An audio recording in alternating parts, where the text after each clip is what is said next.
Unacademy. Let's crack it.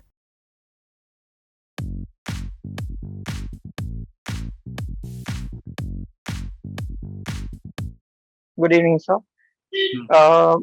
So I will jump straight to the questions, sir, without wasting any time.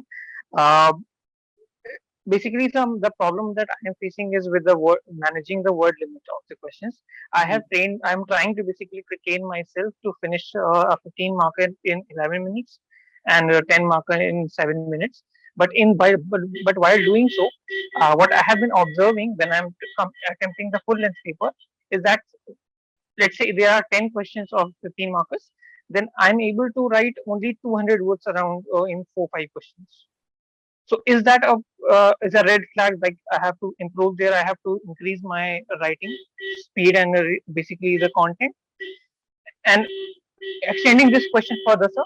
Uh, one a question is issue that I'm facing is that, let's say I'm drawing any flow diagram or any map. I'm talking in all the GS paper combined, sir.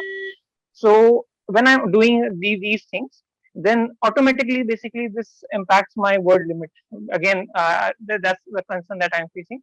That if let's say I'm drawing one map and one flow diagram in some questions, of course, then I am able to write only, let's say, 100 words in a 150 word answer, and my word actually reduced to around 180 or sub 200 words in a 15 marker question.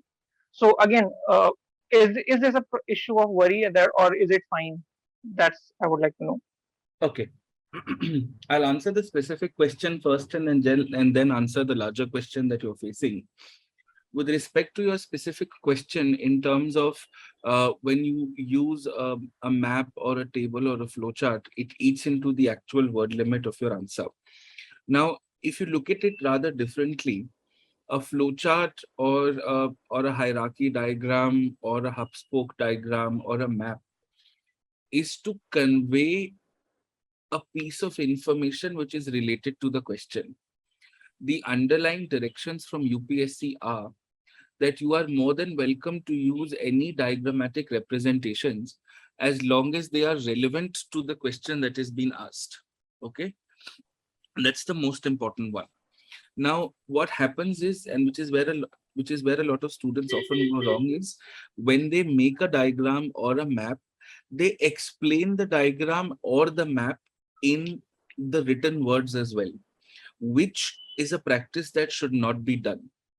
If, for example, in a hierarchy diagram, you explain the structure of the Central Information Commission and the State Information Commission, and you've done it neatly, you don't need to explain the same in the diagram. It should be self-explanatory, which will therefore give you a little bit of a freedom to save up some words. So that's number one.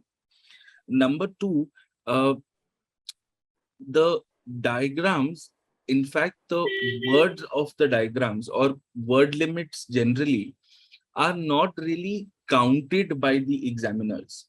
So a strict adherence to the word limit is not necessarily something you have to strive for.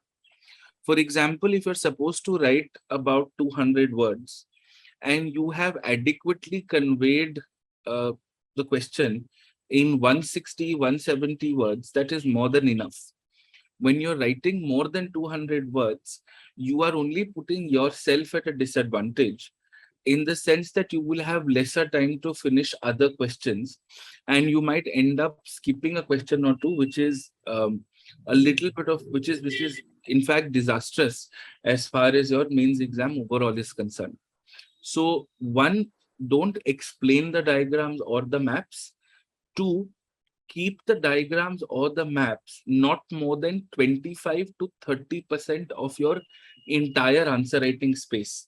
I often see a lot of people take a lot of space, take about half the page just drawing the diagram because it looks neat and all of that. Don't do that.